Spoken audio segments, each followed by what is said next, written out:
How to change ringtone on the Telegram app. To be continued after break, please keep watching.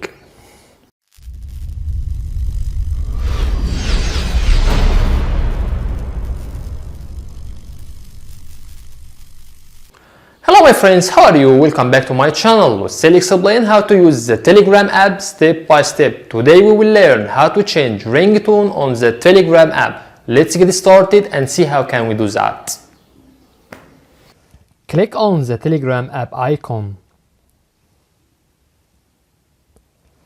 Click on three lines which shown on top left. Click on Settings.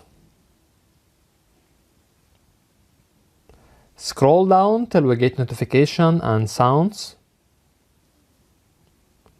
Scroll down till we get ringtone.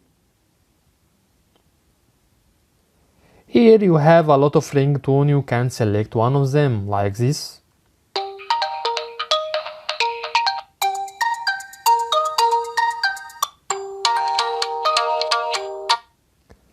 If you want to set a specific tone which you already have in your mobile phone, you can press here and you can change whatever you want. That's it. If you find that our content is helpful, you can subscribe our channel. Also like, share and comment on our video. We will do our best to respond to all comments as soon as possible. Thank you for watching and see you in the next video. Bye bye.